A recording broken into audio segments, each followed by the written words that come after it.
po natin si Kagalang-galang Angelo Arbay para sa isang panalangin na susundan ng pag-awit ng Pambansang Awit ng Pilipinas na kukumpasan ng ating SK Chairman, President Minalvero. Barangay Official, nandito lahat, mga barangay pulis, mga barangay headquarter na nandito, magandang umaga sa inyo lahat. At sa lahat ng mga mamamayan natin barangay Pakawa na nagsitalaw ngayon, ako ito po sa nagpapasalamat sa inyo lahat sa inyong pagdalo. Dahil dyan yung makikita yung isang tamang gawain ng isang mamamayan na dapat ang tungkulin ng isang mamamayan ng ating barangay.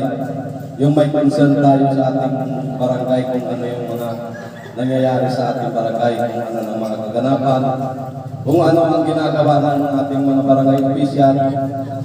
Dapat ang pinaka-importante sa atin yung may komunikasyon ang mamamayan at ang mga barangay official para kung ano ang mga hamon o problema na dapat nating tugunan ay mas madali nating mapagtagumpayan na ito ay ating malutas at magampanan ng tama yung ating mga dapat gampanan sa ating.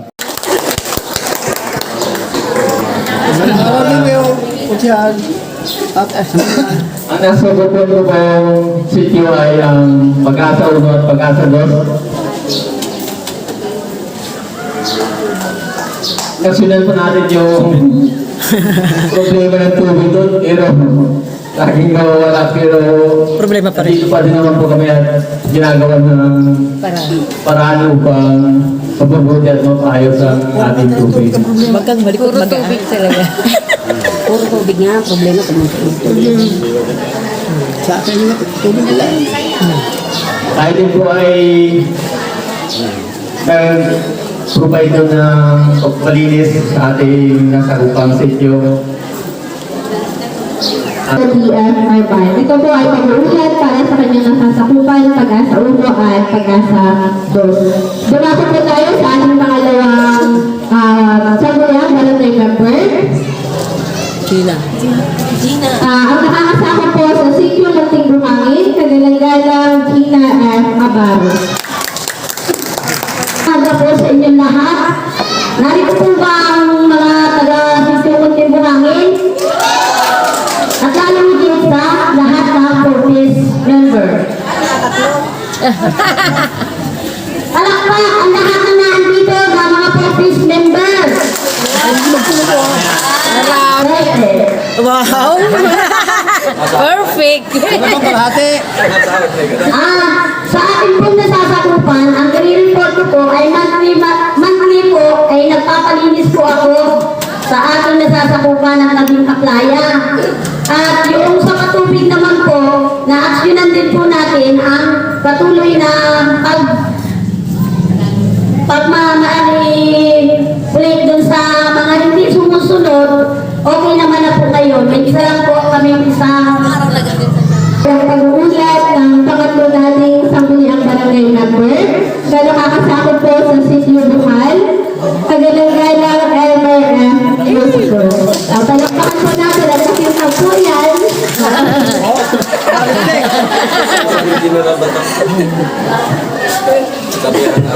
Hello! Hi! Sa tunay ng buhay, nakita niyo si Senator Mato? Andito na, hindi ko naman. Isang magandang umaga sa ating lahat. Lalo sa ating asimpag na punong barangay, sa mga kasama kong kagawad, Israel at saka sekretary, ang ating Sister, sa mga anglit talaga, magandang umaga ma'am, at sa mga PSW, at sa mga barangay police. At lahat ng ulan ay walang iba, kundi ang inyong abang request. Ako po, ang aking pong sakot ay ang sitio, ang Upper Ikuto po. Kasamahan ko po si Kagawan Cyrus. Siya po sa Upper, sa bandang baba ng Ikuto. Hindi nga rin malaman.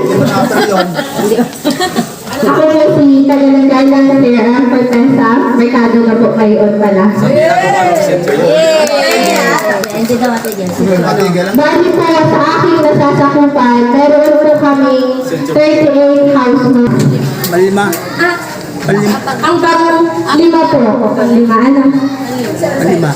Ang nakakasakot po sa Sitio Ricudo, walang iba kundi si Kagalanganang Guwapo. Cyrus. Kahit gapo na po siya. Kalakpakan po natin.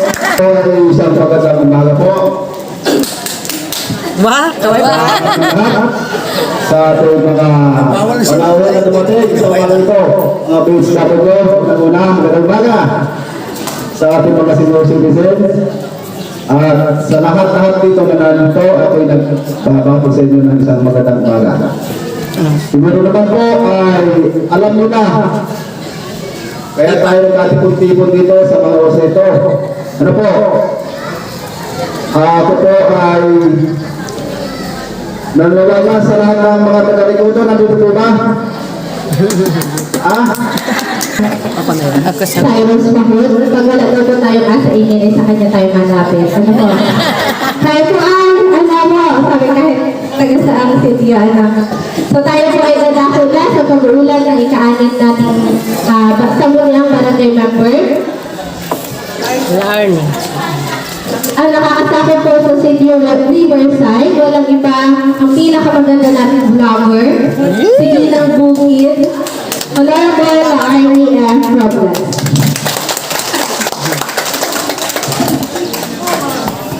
Salamat sa pag-promote ng aking YouTube channel, Ginang Bukid.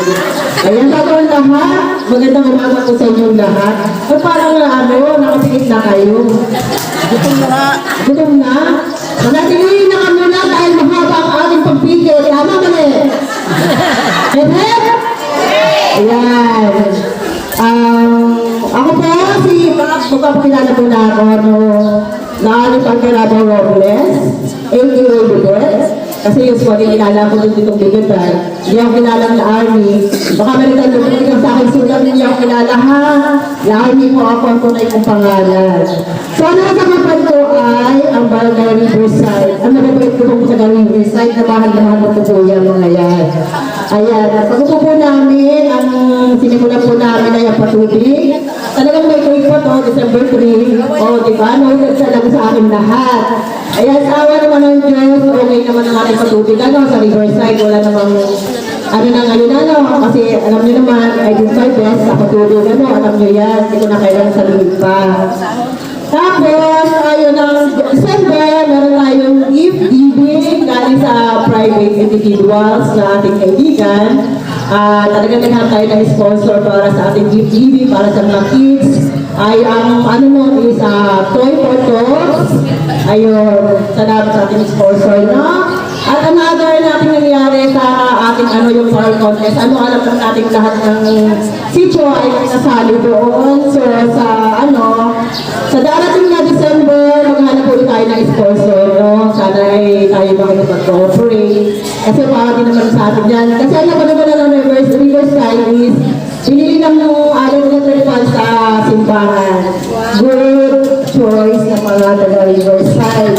Nagkaroon din po kami ng Ring Up Drive noong February 24 sa Riverside. Hindi pa lang kami nauuli sa medyo hectic ng schedule. Wow. Artistahin, hectic ng schedule. Kasi hanggang sa pag-aaral na tayo, iyan nagpa-finalize lang natin.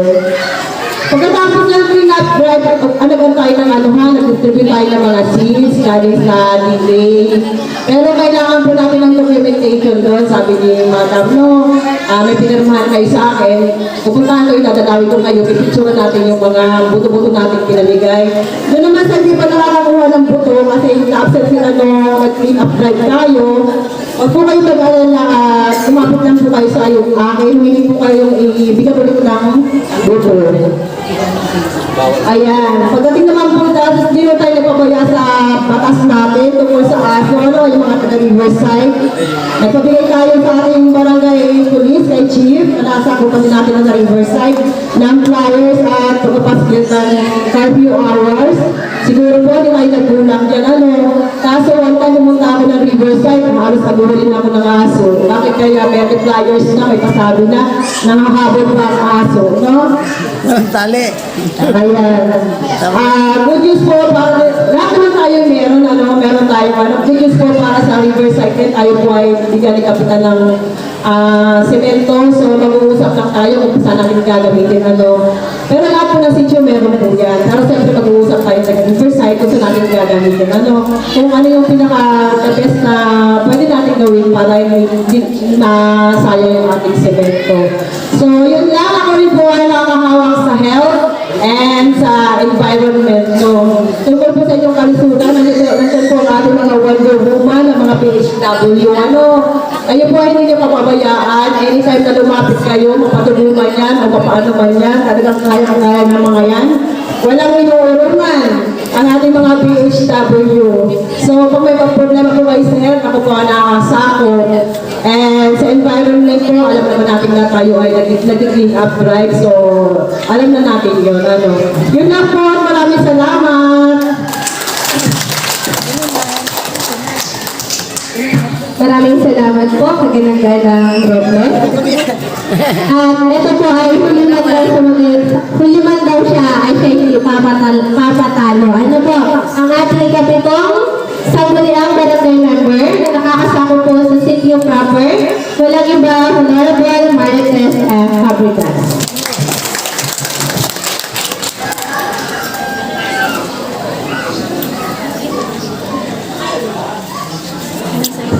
Magandang umaga sa inyong lahat. Una-una magpapasalamat ako sa inyo dahil ako'y nandito sa inyong harapan ngayon ng dahil sa asawa ko. Dahil alam niyo naman po na ang asawa ko ay nakasakit. Ako po ang tumulong sa kanya. Kaya po, maraming salamat po sa inyo pagtitiwala sa aking asawa. Ako po ay naiiyak kasi po kahit ang nasa ospital ang asawa ko, binigyan ko rin po siya ng ano. Betis yun. Iyak ka na. Huwag ka na maiyak. Sisignahan ko yan. Kaya po nandito ngayon. Naman po ang ating may pagawa naman po pag may masagang mga bata. Kaya kailangan po ay dahan-dahan tayo magtatakbo. At saka yun po yung mga magulwang na sasakyan. Yan po ay talagang bawal na bawal po na ano yan. Yung gamitin. Kailangan po ay ayusin po natin ang ating mga sasakyan para po hindi tayo disgrasya ng mga bata. Kailangan po ay nasa maayos. At saka po, mayroon po dito Ilan pong paalala at pagpapakilala na rin po ng tungkuling ginagampanan. ay 5,292 RPT or real property tax. Ito po yung nakukuha ko kayo ay nagpaparehistro ng mga tindahan sa munisipyo, tapos po sa mga pagpaparehistro ng mga motor. Yun po, dapat po lahat po talaga nagpaparehistro ng tindahan para po ang barangay natin ay lumaki ang RPT. 38,373.28 po siya po naka-sport equipment. Then yung honorarium po ng akong SME member. So ngayon po, meron ng honorarium sila kasi naman po, para naman meron silang incentives kasi tinutulungan nila ako kapag kami ay may mga programa. Very good. So yung Saan nasa bahagian niya? ang honorarium lang po nila is 25% ng 10%. So 25% ng 300,000 pesos is 75%. Yung 75% po ngayon, paghahatian ng akang SA members. So, Tawag yung mga Mga barangay police po, huwag po munang umuwi. Punta po na kayo dito.